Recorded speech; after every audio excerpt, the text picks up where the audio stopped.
오늘 성부, 성자, 성령 하나님 다섯 번째 말씀으로 중보자 하나님에 대해서 말씀드리겠습니다. 우리 예수 그리스도 두 번째 말씀입니다. 예를 들겠습니다. 바다에 두 사람이 빠졌다고 생각해 보십시오. 두 사람이 빠진 것을 보고 저 멀리서 구명보트가 찾아와서 이렇게 말합니다. 빨리 올라타세요. 이 말을 듣고 한 사람은 구명보트에 올라탔는데 다른 한 사람은 타지 않았습니다. 나는 어디든 헤엄쳐서 수영할 수 있습니다. 구명보트에 타지 않은 사람은 어떻게 되었을까요? 어떻게 될까요? 죽을 수밖에 없겠죠. 물 위에서 계속 살아남을 수 있는 사람은 아마 단 한 사람도 없을 거라고 생각합니다. 답은 정해져 있습니다. 인간은 물 위에서 살 수 없습니다. 한두 시간, 길면 한 24시간? 마찬가지로 인간은 자신의 힘으로 이 물과 같은 우리를 위협하는 죽음, 죄, 이것으로부터 벗어날 수 없음을 우리 기억하시기를 바랍니다. 사랑하는 성도 여러분, 우리는 가끔 나는 괜찮아, 아직은 괜찮아, 나는 버틸 수 있어, 내겐 힘이 있어 라고 스스로를 격려하며 말하며 그렇게 살아가고 있지는 않습니까? 그런데 아무리 수영을 잘해도 살기 위해선 구명보트에 올라타야 하는 것처럼 우리가 영생을 얻기 위해선, 우리가 구원을 받기 위해선 반드시 예수라는 구명보트에 올라타야 하는 줄 믿으시길 바랍니다. 종교다원주의라고 들어보셨죠? 어떤 종교를 믿든 구원의 끝은, 종점은 같다라고 주장하는 이론입니다. 그러나 이것은 인간의 생각, 이론일 뿐 성경의 말씀과는 완전히 다릅니다. 성경은 오직 그리스도 예수 외에는 천국에 이를 길이 없다라고 말씀하죠. 그래서 요한복음 14장 6절에 내가 곧 길이요 진리요 생명이니 나로 말미암지 않고는 아버지께로 갈 자가 없느니라, 올 자가 없느니라 라고 말씀합니다. 더불어 선행도, 의로운 삶도, 다른 이들을 돕는 헬퍼의 삶도 결코 구원과는 상관없음을 고백합니다. 구원은 단 한 사람, 단 한 분, 우리 주 예수 그리스도 그분을 구주로 시인하느냐 믿느냐 이것에 따라 있다. 그분에게 올라타느냐 타지 않느냐에 따라 있다라는 사실을 흔들리지 말고 믿으시길 주님의 이름으로 간절히 축복합니다. 오늘 절대 변하지 않는 이 기독교의 기본 진리, 절대 진리, 이 말씀을 들으며 중보자 되신 예수님, 또 우리를 구원하시는 예수님, 그 예수님에 대해서 말씀 들으며 은혜 나누려고 합니다. 많은 은혜가 있기를 주님의 이름으로 간절히 축복합니다. 오늘 말씀 다시 한번 읽어볼게요. 하나님은 한 분이시요 또 하나님과 사람 사이의 중보자도 한 분이시니 곧 사람이신 그리스도 예수라. 디모데, 지금 마가복음이라 되어 있는데요. 잘못됐네요. 디모데전서는 사도 바울이 쓴 편지죠. 디모데에게 쓴 편지입니다. 즉 사도 바울은 한치의 흔들림 없이 분명하게 예수님께서 하나님과 사람 사이에 있는 유일하신 중보자다라고 선포하고 있는 거예요. 그 누구도 그 사이에 끼어들 수 없다라고 말하고 있죠. 그런데 이전의 종교 지도자들은 그렇게 말하지 않았어요. 예수가 하나님의 중보자다라고 말하지 않고요. 율법이 하나님과 사람 사이에 중보자다라고 주장했습니다. 그래서 하나님께서 모세를 통해서 주신 그 10계명을 바탕으로 해서 613개의 계명을 만들잖아요. 그래서 지켜야 할 것 248개, 그리고 하지 말아야 될 것 365개. 이거 외우기 쉬워요. 365일. 365개. 그래서 613개의 계명을 만들어서 율법에 완전하라라고 가르치고, 특히 바리새인들은 그 율법을 아주 철저하게 지키기 위해서 애썼던 사람들이었던 것을 우리는 기억을 합니다. 그러나 율법은 하나님께로 갈 수 있는 길은 결코 아닙니다. 하나님께로 갈 수 있는 길을 돕는 그런 역할은 할 수 있어도 그 길은 절대 되지 않습니다. 율법만으로는 결코 하나님께로 이를 수 없음을 믿으시길 바랍니다. 그래서 우리가 이런 말씀을 너무 많이 들어서 율법은 악한 거야. 율법은 버려야 돼. 이렇게 생각하는 경향이 있어요. 근데 그렇지 않아요. 율법은 악하지 않습니다. 로마서 7장 12절 말씀 보면 율법은 거룩하고 계명도 거룩하고 의로우며 선하다라고 말씀해요. 율법이 나쁜 게 아니에요. 율법을 가르치는 자가 나쁜 것이고 율법을 지키는 자들이 지키지 못하는 그런 한계가 있기 때문에 율법의 영향력이 적을 뿐이에요. 우리가 613개의 율법 중에서 우리에게 악한 율법이 과연 있을까요? 아마 찾기 힘들 것 같습니다. 우리가 지키면 다 좋은 그런 율법일 거예요. 그런데 그 율법을 다 지킨다고 해서 천국에 갈 수 있느냐? 그 율법을 다 지킨다고 해서 구원이 우리의 것이 되느냐? 이것은 별개의 문제다라는 거예요. 그래서 우리는 613개의 그 율법을 다 지키지 못해서 율법이 구원의 열차가 되는 게 아니라 오히려 우리 안에 있는 죄성을 드러내는 거울이 돼요. 율법을 지키지 못했기 때문에 나는 죄인이야. 이렇게 되는 거예요. 결코 율법이 구원에 이르게 할 수 없다라는 것은 인간의 연약함 때문인 것이죠. 사실 율법도 필요 없었어요. 인간은 하나님께 다가갈 필요도 없었어요. 구원에 이르기 위해서 애쓸 필요도 없었어요. 인간은 하나님과 교제하면서 영생을 살도록 창조되어 있었기 때문이죠. 에덴 동산에서 죄만 저지르지 않았으면 아담과 하와는 계속해서 하나님과 동행했을 것입니다. 그 어떤 고민도 하지 않았을 것입니다. 그런데 하나님과 인간 사이에, 하나님과 아담과 하와 사이에 죄가 들어옴으로 말미암아 에덴 동산의 이 동행은 끝이 나 버렸고 죄로 인해서 그들은 구원을 잃어버렸으며 하나님과의 단절을 누리게 되었다라는 것이죠. 이사야서 59장 2절에서 이사야는 오직 너의 죄악이 너희와 너희 하나님 사이를 갈라놓았다. 죄가 너희와 하나님 사이를 단절시켰다. 끊어버렸다라고 말하고 있습니다. 즉 죄로 인해서 우리는 하나님을 다시는 볼 수 없게 되었다. 그것이 죄다라고 말하고 있는 거죠. 그런데 그 단절 때문에 우리에게 들어온 또 다른 무언가가 있는데 그것이 무엇인가 하면 바로 두려움입니다. 그 죄 때문에 우리가 죽게 되었죠. 죄 때문에 죽음이 다가오게 되었습니다. 그 죽음으로 인해서 우리는 두려움을 겪게 됩니다. 그 죄 때문에 에덴 동산의 평안을 잃어버렸죠. 그래서 우리에겐 두려움이 자연스럽게 찾아옵니다. 그리스도인들이라고 해서 두려움이 없느냐? 그렇지 않습니다. 우리도 두려움을 느끼죠. 우리도 간혹 생명의 두려움을 느끼고 또 물질의 두려움을 느끼고 우리 삶의 두려움을 느낍니다. 그래서 모든 사람들은 그 두려움을 해결하기 위해서 종교심을 갖습니다. 나는 무교야. 나는 종교가 없어. 라고 말하지만 그 중심에 마음을 살펴보면 누구나에게도 어떤 사람에게도 종교심이 없는 사람은 찾을 수가 없어요. 요즘 2030 세대가 그렇게 점집을 많이 찾는데요.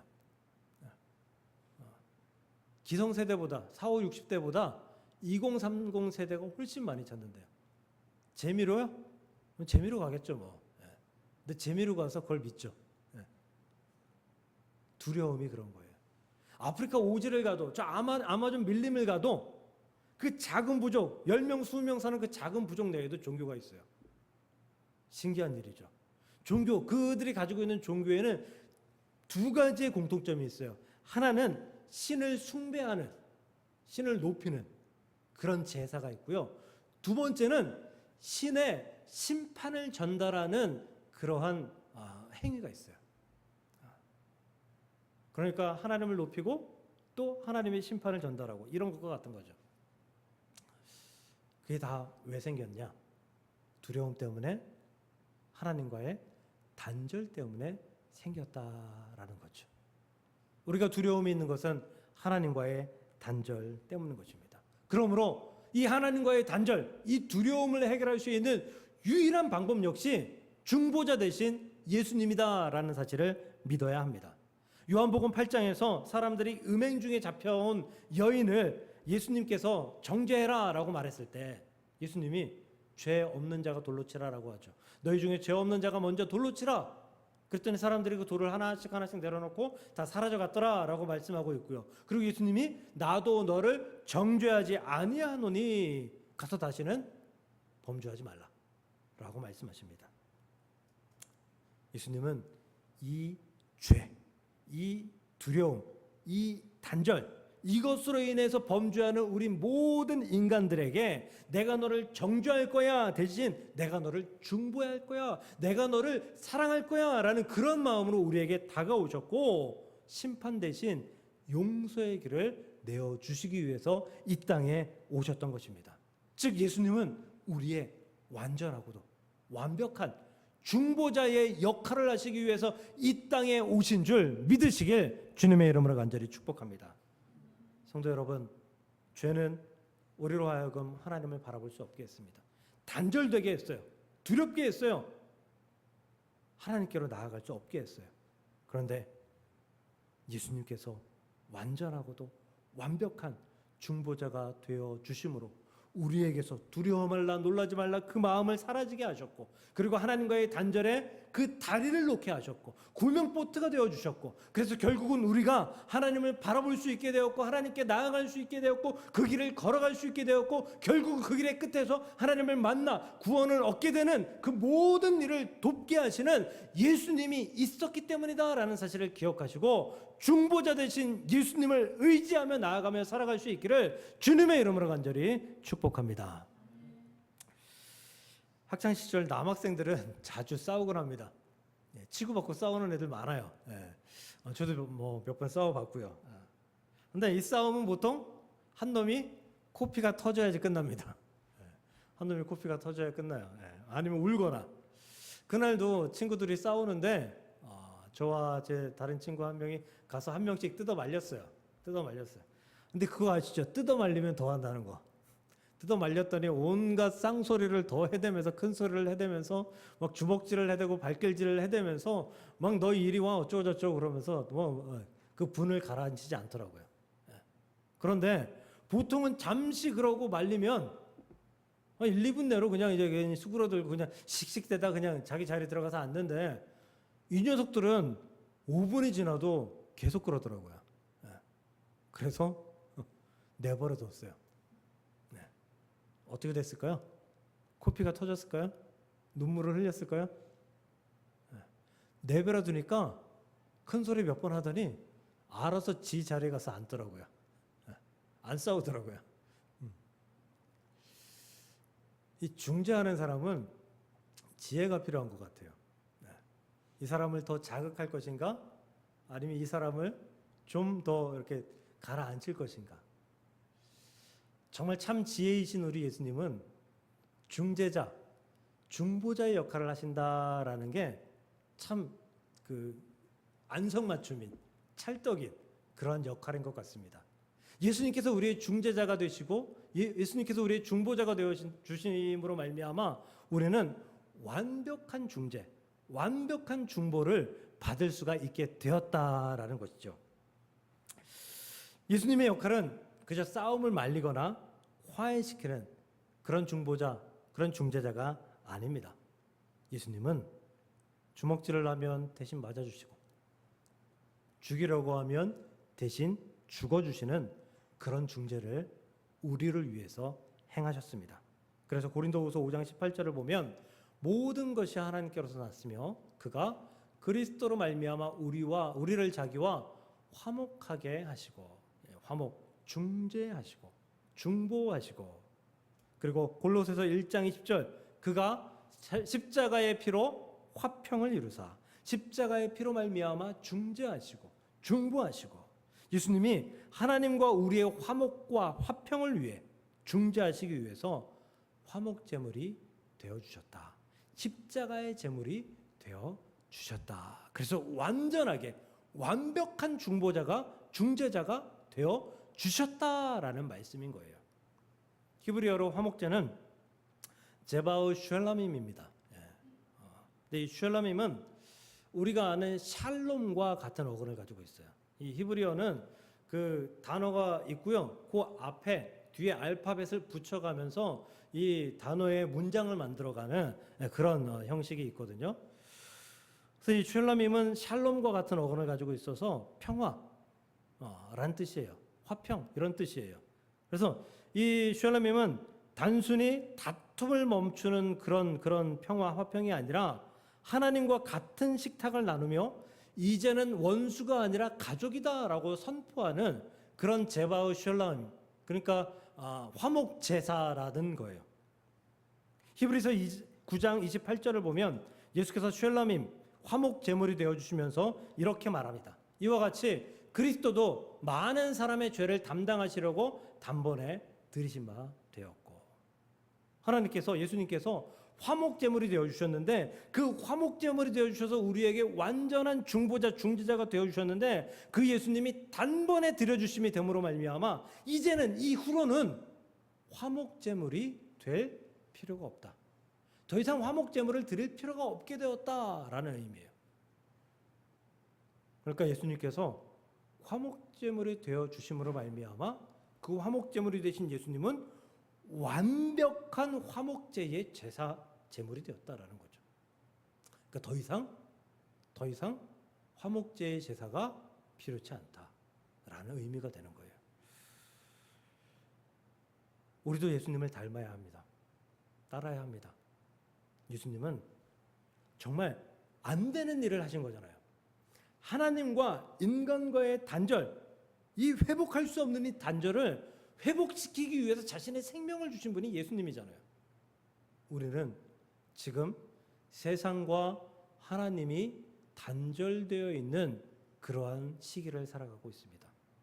우리는 이 세상을 하나님과 화목시켜야 합니다. 화평하게 만들어야 됩니다. 그 산상수훈의 8가지 복, 8복, 그 중에 7번째 복이 뭐라고 말씀드렸죠? 제가 이거 여러 번 강조했는데요. 화평케 하는 자는 복이 있나니 그는 하나님의 아들이라 일컬음을 받을 것이며. 왜 하나님의 아들이라고 하겠어요? 그가 화평을 이루었기 때문에. 뭘로요? 십자가로 말미암아. 우리가 희생함으로 말미암아 가정에서 다툼을 멈추고 서로 화해하는 다리가 되고, 우리가 희생함으로 말미암아 교회에서 서로 허물을 덮어주는 사람이 되고, 희생함으로 말미암아 이 직장에서 갈등을 해결하는 사람이 되고, 우리가 희생함으로 말미암아 예수를 모르는 사람들이 예수를 알 수 있게 그들에게 예수를 전하는 자리가 되는 그런 모습들을 우리가 화목 제물이 되신 예수님을 닮아서 행해야 하지 않을까 생각합니다. 오늘 예수님은 십자가에 달려 죽으심으로 말미암아 완벽한 화목 제물이 되셨습니다. 사랑하는 성도 여러분, 여러분은 화목 제물이 될 준비가 되어 있습니까? 그 완벽한 예수님처럼 우리도 화목을 만드는, 화평을 만드는 하나님의 백성들이 될 수 있기를, 예수 닮은 자들이 될 수 있기를 주님의 이름으로 간절히 축복합니다.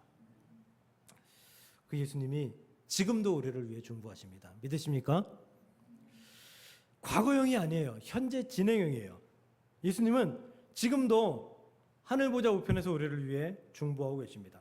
이 증거는 우리가 매일 드리는 기도에 그 증거가 있어요. 우리가 기도하고 끝에 뭐라고 기도하죠?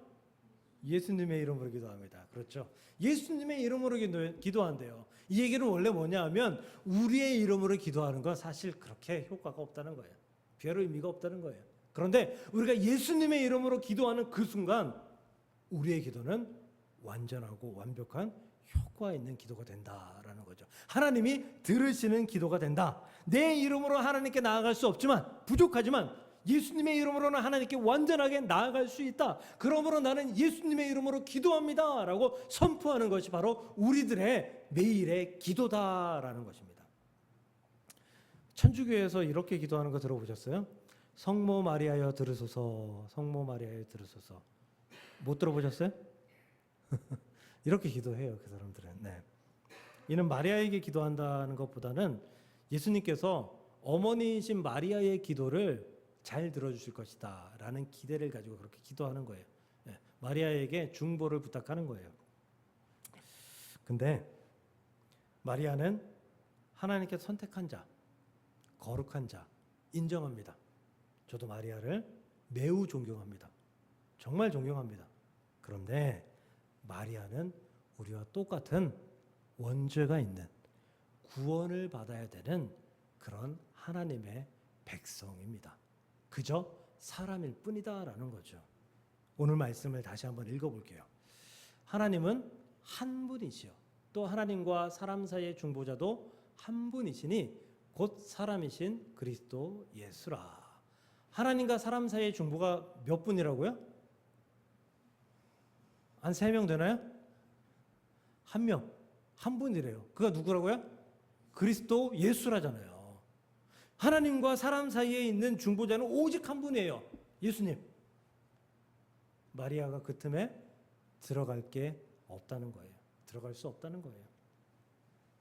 또 로마서 8장 34절에 이렇게 말합니다. 죽으실 뿐 아니라 그리스도 예수시니 그는 하나님 우편에 계신 자요 우리를 위하여 간구하시는 자니라.